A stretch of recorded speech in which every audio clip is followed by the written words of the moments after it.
El siguiente segmento tiene contenido o opinión.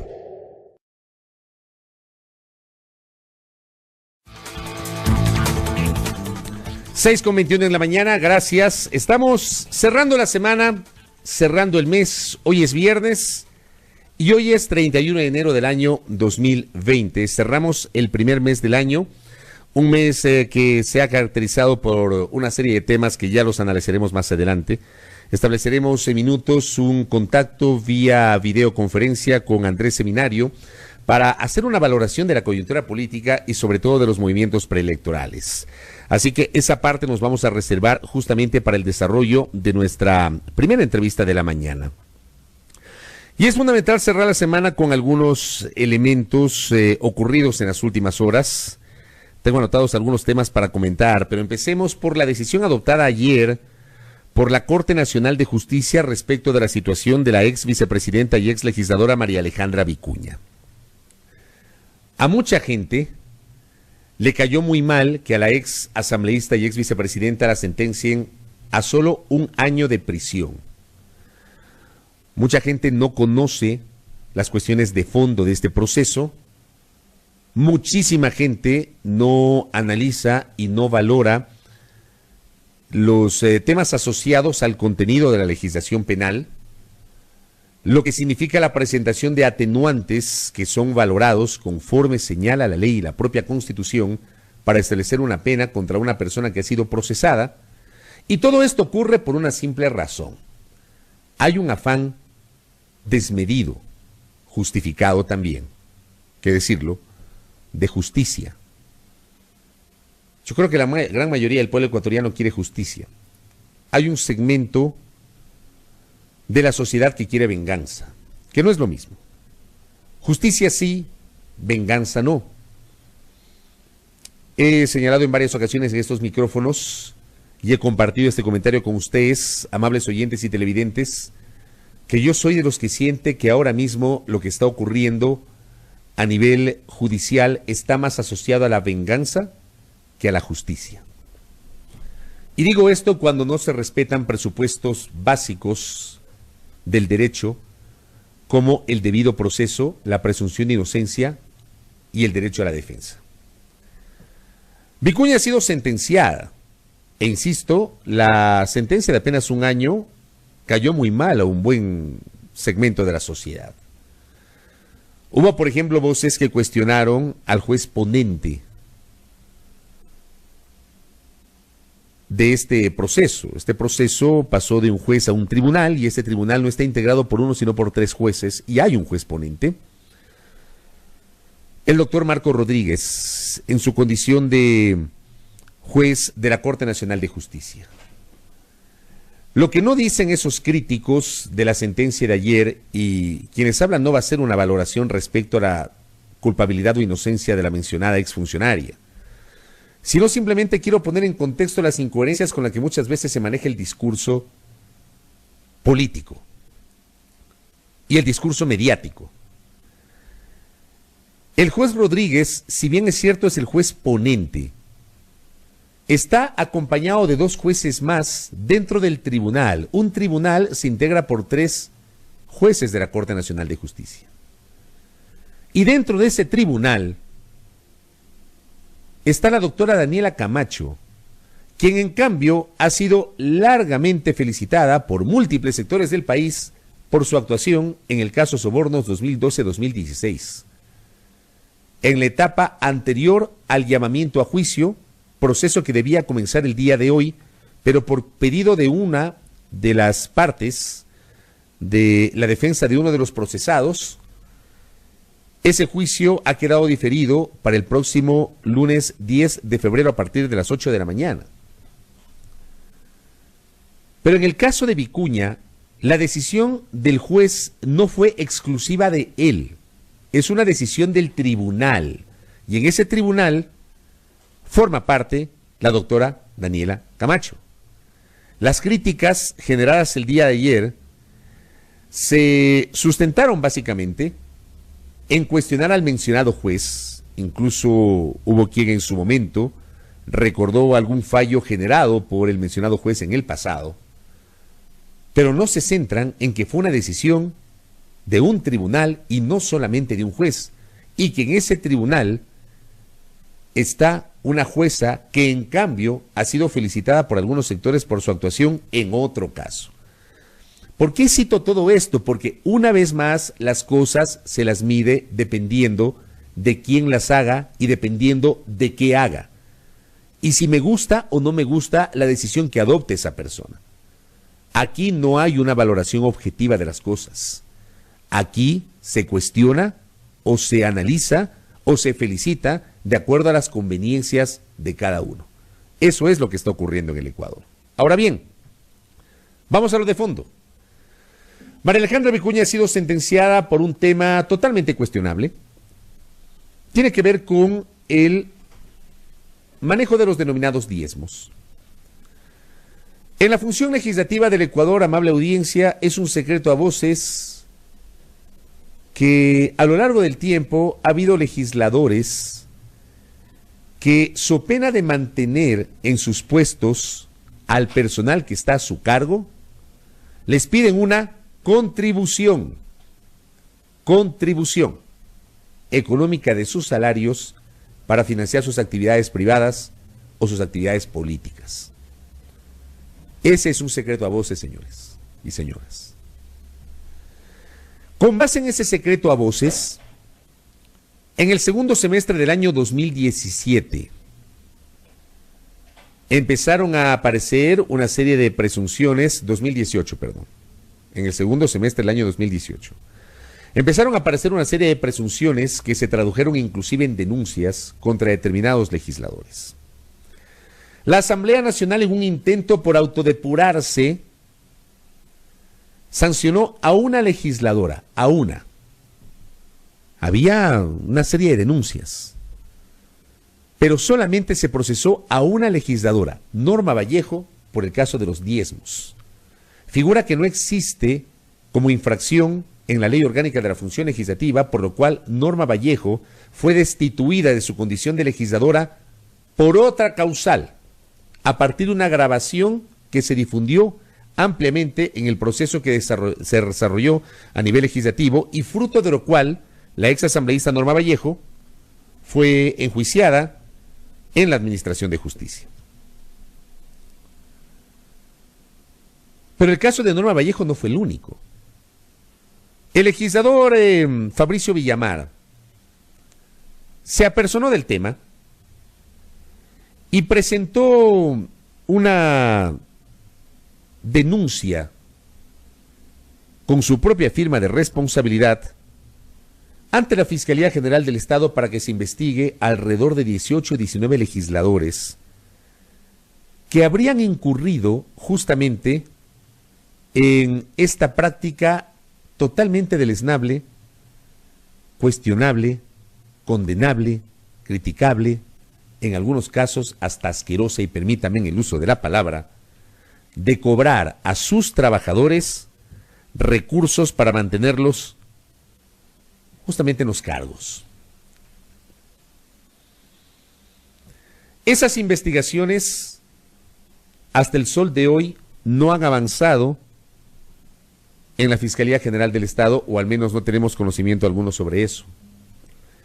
La propia Asamblea Nacional eludió continuar con el proceso de autodepuración, de su propia depuración. La Asamblea Nacional decidió mirar hacia otro lado. La Asamblea Nacional no continuó con los procesos, se quedó únicamente con el caso de Norma Vallejo. Y en la Fiscalía General del Estado no han avanzado las investigaciones. Pueden tener la seguridad de lo que voy a decir. Tengo referencias concretas. Por una responsabilidad no puedo citar los nombres, pero tengo referencias de que esta práctica todavía continúa en la función legislativa. Porque hay legisladores que son llevados por el mal y a los cuales no les importa, no les interesa toda la bulla, toda la exposición pública que se armó en torno a este tema, porque el caso se enfrió. Ayer en un reportaje de televisión se decía que el tema volvió a activarse en la Asamblea. Yo no creo que se haya activado el tema o se haya reactivado el tema. El tema se enfrió, porque la Asamblea decidió manejar una suerte de espíritu de cuerpo y no continuar con los procesos asociados a la autodepuración. ¿Qué pasó con esas denuncias contra legisladores por el cobro de diezmos a sus servidores en los despachos? Hay denuncias, no solamente planteadas por Fabricio Villamar. Hay casos como los de Andrea Utreras y Verónica Pinargote que no siguieron su curso en la Fiscalía General del Estado. Ni siquiera tengo una certeza sobre si la Fiscalía decidió archivar la indagación previa respecto de ese caso o de otros casos. Y hay legisladores de varias vertientes políticas. Miramos otro lado y nos olvidamos de esos temas. Justicia selectiva que le llaman, amigos y amigas. Se quedaron en Norma Vallejo y pare de contar, porque los otros dos casos que significaron una destitución de legisladoras no estuvieron asociados al cobro de diezmos, y me refiero a los de Ana Galarza y Sofía Espín. De eso en el Ecuador de hoy poco se habla. Ayer se decía que el caso de María Alejandra Vicuña deja sentado un precedente. Ese precedente del que hablan algunos solamente quedará sentado si es que dejamos de aplicar las cosas de modo selectivo. Y si es que, así como investigamos a Vicuña, que se investigue al resto de legisladores y se determine si efectivamente cometieron una irregularidad sobre una práctica que, señores, es un secreto a voces en la función legislativa. Asambleístas que no aportan, que no debaten, que no presentan observaciones, que no presentan proyectos de ley y que le quitan parte de su sueldo a sus trabajadores. De eso muy poco se habla. Pero lo traigo a colación a propósito del caso de María Alejandra Vicuña, que en lo personal, y permítame ser muy escéptico, dudo mucho que ese sea el comienzo de una suerte de análisis o de depuración y que se deja sentado un precedente. En lo absoluto. Hablemos de sobornos 2012-2016, ya que hablamos de selectividad. Porque hace pocos días la Fiscalía General del Estado solicitó el diferimiento del proceso judicial denominado Singue. La investigación de un caso sobre supuestas irregularidades en la adjudicación de un contrato para la explotación de un campo petrolero en la región amazónica. La propia Fiscalía pidió un diferimiento invocando problemas de salud de la fiscal operativa del caso, y nadie se escandalizó, porque lo pidió la Fiscalía. Ayer el abogado de una de las partes, porque la cosa no se cuenta de modo completo, ayer el abogado de uno de los empresarios privados que forman parte del proceso vinculado a sobornos 2012-2016 fue quien pidió el diferimiento, porque se encuentra fuera del país. Y el Tribunal Penal, que debía instalarse hoy a partir de las 8:10 de la mañana, decidió acoger ese pedido y diferir la instalación de la audiencia de juicio del caso Sobornos para el lunes 10 de febrero a partir de las 8:10 de la mañana. Y ayer mismo hubo una serie de voces que se escandalizaron por la decisión del diferimiento. O sea, se escandalizan por este diferimiento, pero no por el otro diferimiento vinculado a otro caso. Otra vez analizamos con selectividad las cosas. Y ayer mismo ya quedó claro que desde un segmento de la sociedad y un segmento del poder mediático de este país, que se desnuda de modo recurrente para expresar al público hacia dónde apuntan sus intereses, ayer mismo quedó demostrado, amigos y amigas, que hay un interés de un segmento de la sociedad de que, con la rapidez que el caso amerita, el juicio Sobornos 2012-2016 inhabilite a un actor político en particular. A mí en lo personal no me importa, no me interesa, porque no soy actor político, soy periodista. No me interesa a mí los tiempos que se tome la Administración de Justicia si es que el análisis del caso va a significar el respeto al debido proceso. si dentro del curso de ese juicio la Fiscalía demuestra las pruebas necesarias que certifiquen que se cometieron irregularidades y delitos en el manejo de los recursos públicos. A mí lo que me interesa como ciudadano y como periodista es que se imparta justicia, justicia, independientemente de la persona que está siendo procesada o encausada. Independientemente si hay un riesgo o no de que esa persona sea o no candidato en las próximas elecciones. En el Ecuador de hoy, amable audiencia, lo que debe interesar es que se imparta justicia. Y si los encausados son culpables a partir de la presentación de las pruebas correspondientes por parte de la Fiscalía, pues que los jueces los sentencien con base en lo que dice la legislación ecuatoriana. Basta ya de la presión mediática. Basta ya de insistir desde los medios, desde los micrófonos, desde el teclado, desde las cámaras de televisión, en esta suerte de presión sobre los jueces y sobre los fiscales. ¿Cuándo la justicia va a actuar con verdadera independencia? Si desde nuestra propia condición de comunicadores sociales no viabilizamos que esa justicia actúe justamente con independencia. Esa independencia debe ir acompañada de un voto de confianza. Por supuesto que el rol del periodista es evidenciar acciones u omisiones que puedan ocurrir en el curso de un proceso. Pero jamás, jamás debemos perder de vista, amables oyentes y televidentes, la necesidad de que el Ecuador requiere justicia con base en el respeto al debido proceso.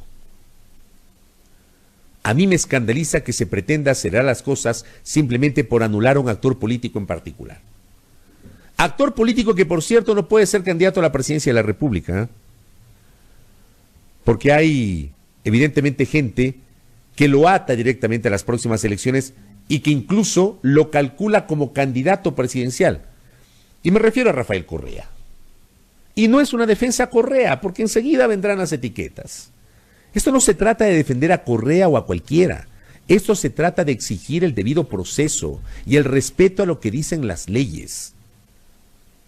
Si mañana o pasado la justicia demuestra que Correa cometió una irregularidad, pues señores, sanciónenlo como corresponde con base en lo que dice la ley.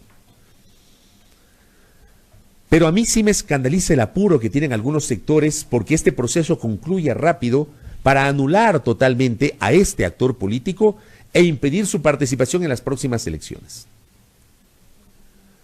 O sea, ¿de qué estamos hablando? ¿De qué estamos hablando? Debemos mirar las cosas de otra manera, ecuatorianos. Ustedes deben exigir a nosotros como comunicadores mayor seriedad, mayor responsabilidad. A ratos nos desnudamos nosotros mismos en nuestros intereses y en nuestras propias apetencias. Y a mí eso me parece cuestionable. Si mañana pasado, 10 de febrero, que se instale la audiencia, el tribunal se tome el menor tiempo posible para sancionar a los encausados en el caso Sobornos con la presentación debida de las pruebas, y si se dispone en el corto plazo la emisión de una sentencia, esa sentencia penal no quedará ejecutoriada inmediatamente porque seguramente los encausados interpondrán una serie de recursos. El decir lo contrario es venderle humo a la gente. El caso de Jorge Glass, por ejemplo, que fue sentenciado en diciembre del año 2017, ese proceso judicial y esa sentencia contra Glass a 6 años de prisión, acusado del delito de asociación ilícita, recién quedó ejecutoriada en diciembre del 2019. 2 años tardaron para que se ejecutoríe esa sentencia. 2 años. Por todos los recursos que se suelen aplicar dentro de el mundo del derecho penal. En el caso Sobornos 2012-2016, que además es un caso muchísimo más complejo, que tiene más encausados, exfuncionarios, así como también empresarios del sector privado, ¿se van a tomar menos tiempo? ¿Será que la sentencia penal condenatoria queda ejecutoriada antes de noviembre, cuando seguramente se abra la inscripción de candidaturas? Vamos, el debate tiene que ser más serio. Como siempre he dicho en estos micrófonos, la calentura no está en las sábanas. A la gente hay que hablarle con la verdad. Con la verdad. A mí sí me escandaliza este tipo de cosas. Y por eso hay sectores que a quien les habla le etiquetan. Y dicen, defiendes a Correa, defiendes a un actor político. No, señores. Alguna vez alguien me dijo eso y le dije, si tú me consigues un tuit en donde yo defienda per se al correísmo o a Correa, cierro mi cuenta Twitter. Si me encuentras un audio o un video en donde yo defienda a Correa o al correísmo, me retiro de la radio. Hasta el sol de hoy estoy esperando aquello. No se trata de defender a Correa, ni al correísmo como algunos dicen, un criterio tan básico. Se trata de defender el Estado de Derecho. Si mañana o pasado Correa o el resto de personas encausadas en el caso Sobornos son culpables, pues ahí están las leyes y ahí están las cortes. Pero desde los micrófonos, desde las cámaras y desde los teclados, dejemos que la justicia actúe. Sin presiones. Sin presiones. La presión mediática que se ejerce sobre determinados temas es burda y deleznable. Burda y deleznable. Ese no es nuestro rol. Nuestro rol sí es mantenernos vigilantes sobre la marcha del proceso y exigir que los procesos estén asociados a un juicio justo, a la presunción de inocencia y al derecho a la defensa. A ver si de verdad analizamos estos conceptos de un modo muchísimo más amplio y muchísimo más centrado. Ojalá que se entienda lo que acabo de decir. Ojalá que no se malinterprete lo que acabo de decir. Porque créanme, yo sí estoy escandalizado. Este tipo de cosas a mí, como ciudadano y como periodista, sí me escandalizan. Porque me invitan a reflexionar y a pensar que nosotros no aprendimos nada. No aprendimos nada. Y seguimos siendo o cometiendo los mismos errores y las mismas omisiones. Y estamos muy lejos, muchísimo, por mucho, lejísimos de este ideal que implique la independencia real de la justicia. Antes se hablaba de la politización de la justicia, hoy se habla de la judicialización de la política y permítanme añadir otro término, una perla de quien les habla. Hoy estamos en el Ecuador viviendo la mediatización de la justicia. Es el Ecuador que tenemos. 6:43 en la primera hora.